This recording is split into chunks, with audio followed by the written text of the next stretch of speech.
Hello အားလုံးမင်္ဂလာပါဗိုလ်ချုပ်ဝင်းဤပညာ YouTube channel ကနေပြီးတော့ကြိုဆိုလိုက်ပါတယ်ကျွန်တော်ဒီနေ့မျှဝေပေးတော့မယ့်သင်ခန်းစာကတော့မာတာပုံနဲ့ပတ်သက်ပြီးတော့ပေါ့နော်သင်ခန်းစာလေး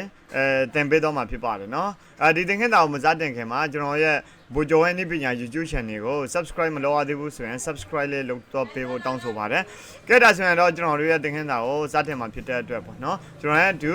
မာတာပုံဆိုတာဘာလဲဆိုပြီးတော့ကျွန်တော်တို့စတင်ပြီးတော့လေ့ကျရအောင်လေ့လာကြည့်ရအောင်နော် What is motherboard motherboard ဆိုတာဘာလဲ mother ဆိုတာအမေဘုတ်ဆိုတာဘုတ်ခုံကြီးပေါ့နော်အမေဘုတ်ခုံကြီးပေါ့နော်ကဲဒါဆိုရင်ကျွန်တော်တို့က motherboard what is motherboard motherboard ဆိုတာမြင်ဖူးအောင်ဆိုရင်ကျွန်တော်တို့ဒီမှာကြည့်လို့ရတယ်ဒါကို motherboard လို့ခေါ်တယ်နော်ဆိုလိုချင်တာကအိမ်တိန်နဲ့တူပါတယ်အိမ်တိန်နဲ့တူတယ်အဲ့ဒီအိမ်မှာကျွန်တော်တို့ကမှန်ဗီဒီယိုတွေထည့်တယ်နောက်ကိုလိုတဲ့ furniture ပေါ့နော်အသုံးအဆောင်လေးတွေကိုထည့်လို့ရတဲ့နေရာလို့ခေါ်ပါတယ်နော်motherboard လို့ခေါ်တယ်အဲ့ဒီ motherboard ထဲမှာကျွန်တော်တို့ကဘာတွေကိုထည့်လို့ရလဲဆိုတော့ motherboard ထဲမှာဆိုရင်ကျွန်တော်တို့ကCPU တက်ဆင်မယ်ပြီးရင်ဒါ CPU တက်ဆင်တဲ့ပုံပေါ့နော် RAM တွေ hard disk တွေနောက်ပြီးတော့ slot တွေပေါ့နော်နောက်ပြီးတော့ဒီမှာဆိုရင် power supply တွေ RAM တွေနောက်ပြီးတော့ဟိုပါပေါ့နော်DVD drive တွေပေါ့နော်ဒါမျိုးလေးတွေကိုကျွန်တော်တို့ကထည့်မယ်ထည့်ပြီးမှ motherboard က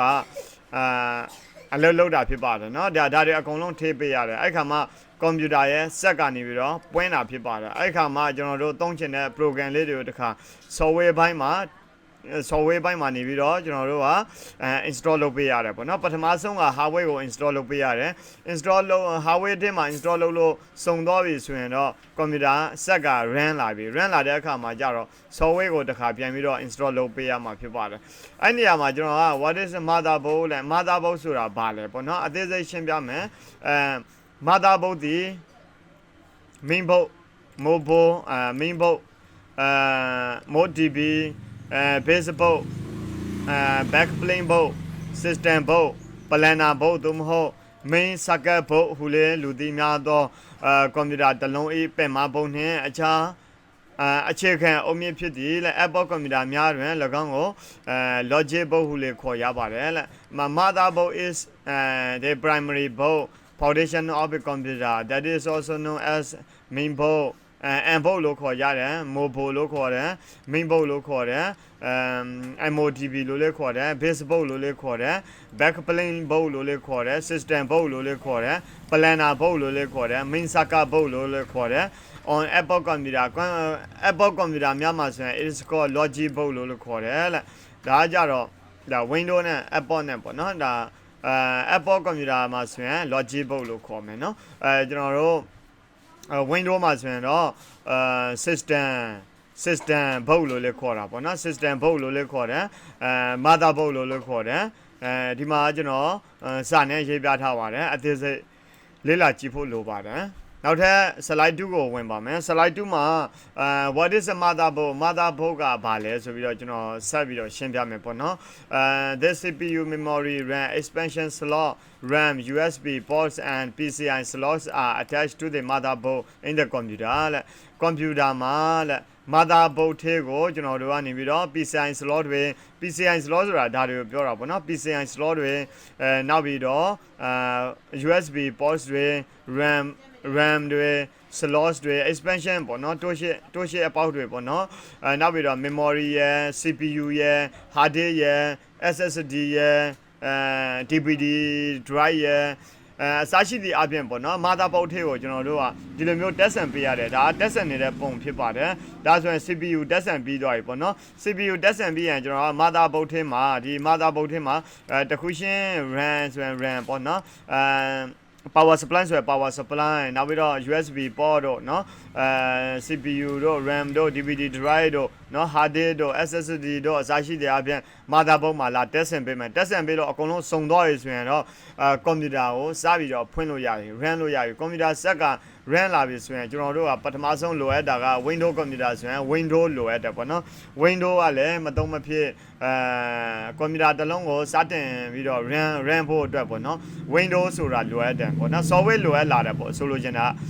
ကွန်ပျူတာတစ်လုံးမှာဒီအခုမြင်တွေ့နေရတဲ့ဟာတွေကကင်တွေလို့လေးရတယ်အပြင်မှာဆိုရင်အဲ့ဒါကို hardware လို့ခေါ်တယ်အဲ့ဒီ hardware တစ်ခုတည်းနဲ့ကွန်ပျူတာကိုစပြီးတော့ run လိုက်ပြီဆိုရင်ကျွန်တော်တို့က software လိုလာတယ်เนาะ software မရှိရင်လေကျွန်တော်တို့ computer ကိုအသုံးပြုလို့ရမှာမဟုတ်ဘူးအဲ့ဒါကြောင့်မလို့ computer မှာ hardware နဲ့ software နဲ့ပေါင်းစပ်ပြီးမှ computer ကိုအလုံးစပြီးတော့ run လို့ရမှာဖြစ်ပါတယ်အဲ့ဒါကြောင့်မလို့ဒါ main board မှာဆိုရင်တော့အကုန်လုံး hardware တွေအကုန်လုံးကို main board မှာပဲတက်ဆင်ပေးရတာဖြစ်ပါတယ် motherboard လို့လည်းခေါ်တယ်အဲ့ဒီ motherboard မှာတက်ဆင်ပေးရတာဖြစ်ပါတယ်ဒီမှာကျွန်တော်တစ်ခါပြန်ပြထားမယ်ဒီ motherboard မှာလာပြီးတော့တက်ဆင်ရမယ်ဒီမှာတက်ဆင်လို့ရတဲ့အရာလေးတွေအကုန်လုံးကိုဒီမှာကျွန်တော်motherboard ရဲ့အခေါ်အဝေါ်လေးတွေလည်းကျွန်တော်အသေးစိတ်ရေးထားပေးမယ်နောက်ပြီးတော့ဒီမှာ motherboard ထဲမှာဘာတွေတက်ဆင်လို့ရလဲဆိုတဲ့ဟာလေးတွေအကုန်လုံးရေးထားပေးမယ်ဒီမှာမြန်မာလိုပါပြန်ပေးထားမယ်နောက်ပြီးတော့ပုံလေးတွေပါကျွန်တော်ထည့်ပေးထားမယ်ဒါ computer ကိုအခုမှစတင်ပြီးတော့အခြေခံကနေစပြီးတော့လေ့လာတဲ့လူတွေအတွက်ဒါတွေကမသိမဖြစ်သိထားရမယ်အခြေခံအကြဆုံး computer အချက်လက်တွေပဲ computer နည်းပညာတွေပဲဖြစ်ပါတယ်နောက်ထပ်တစ်ခုကျွန်တော်သိထားမှာကwhat is motherboard ပဲเนาะmotherboard ဆိုတာဘာလဲပေါ့เนาะဒါလေးကိုလည်းကျွန်တော်သိထားဖို့လိုတယ်also motherboard ကိုလည်း also it contains controller for devices ဒါကြတော့အင်္ဂလိပ်စာတက်တဲ့လူတွေအတွက်ကျွန်တော်ဟာတက်ပေါ့เนาะဒါအင်္ဂလိပ်လိုပေါ့เนาะအင်္ဂလိပ်လိုမဖတ်တဲ့လူကကြတော့မြန်မာလိုပေါ့เนาะmotherboard ကိုကျွန်တော်တို့ဘာသာပြန်မယ်ဆိုထို့ပြင်လဲ keyboard တို့ mouse တို့ hard drive တို့ keyboard တို့ mouse တို့ hard drive တို့ DVD drive တို့ကဲ့သို့သောဒါကိုပြောတာเนาะDVD drive တို့ကဲ့သို့သောset ပစ္စည်းများအတွက်ထိန်းချုပ်ကိရိယာများပါရှိသည်လက်เนาะkeyboard အဲ့ဒီ motherboard မှာเนาะ motherboard မှာကျွန်တော်တို့က keyboard ကိုအသုံးပြုရှင်နေဆိုရင်လဲ motherboard ထဲကိုထည့်ရတယ်mouse ကိုအသုံးပြုရှင်နေဆိုရင်လဲ motherboard ထဲမှာပဲထည့်ပေးရတယ်သူကကြိုးနဲ့ချိတ်ပေးရတယ်အဲ့ဒီ motherboard ထဲမှာ mouse ထည့်ဖို့အတွက်အပေါက်သက်ပါတယ် keyboard တွေထည့်ဖို့အတွက်အပေါက်သက်ပါတယ် microphone တွေတက်ဖို့အတွက်အပေါက်သက်ပါတယ်နောက်ပြီးတော့ဒီ speaker တွေတက်ဆင်ဖို့အတွက်တိတန့်ပေါ့နော်အပေါက်တွေသူ့ဟာသူပါလာရတယ်သူ့ဟာသူကျွန်တော်တို့ motherboard တွေကိုစိုက်ပေးရတယ်အဲ့ကမှတစ်ဆင့်ကျွန်တော်တို့က mouse တွေသုံးလို့ရမယ်keyboard တွေသုံးလို့ရမယ်speaker တခြင်းတွေနားထောင်လို့ရမယ် microphone တွေတက်ဆင်လို့ရမယ်ပေါ့နော်ဒါဆိုရင်motherboard တစ်ခုစီတွင်လက်ထိန်းချုပ်ကိရိယာများနဲ့ chips ပေါ့နော်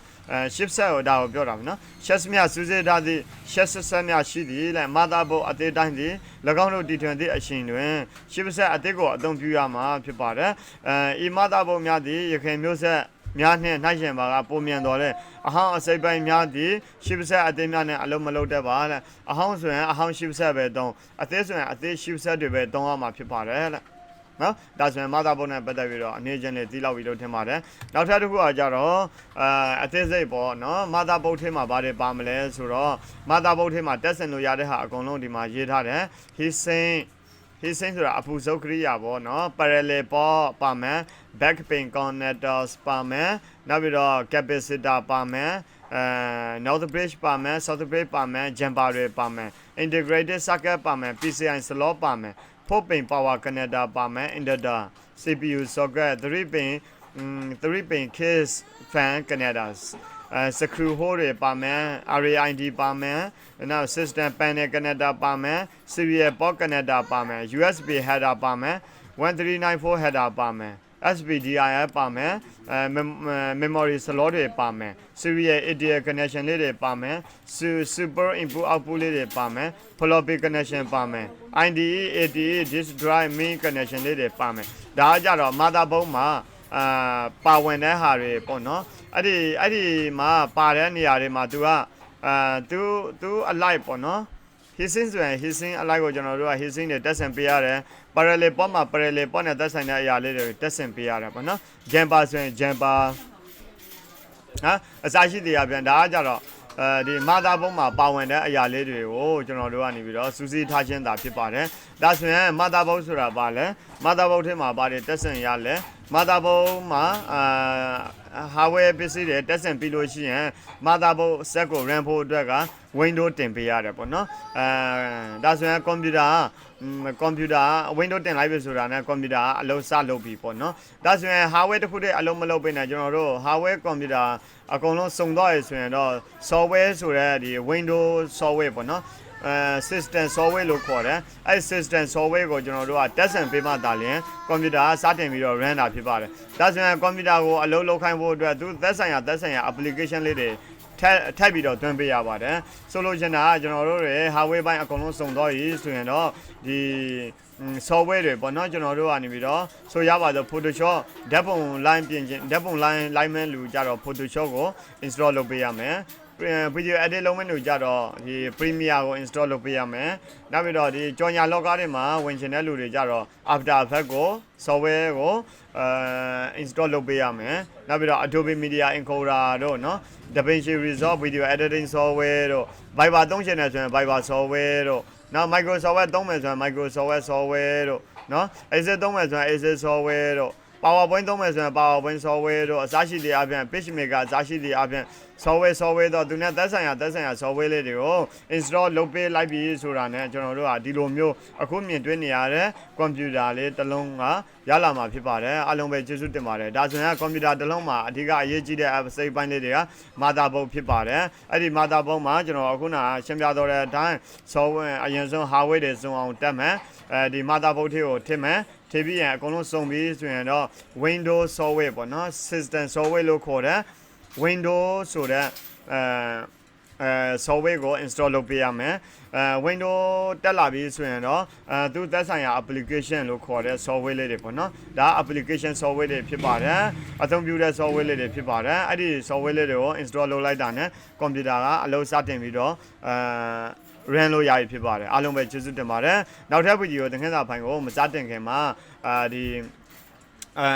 ကျွန်တော်တို့ရဲ့ဒီဗိုလ်ချုပ်ရဲ့နိပညာ YouTube channel ကို subscribe လုပ်ပေးခဲ့ဖို့တောင်းဆိုပါတယ်ခင်ဗျာအားလုံးစိတ်ချမ်းသာခြင်းကိုယ်ကြီးကျန်းမာခြင်းနဲ့ပြည့်စုံကြပါစေ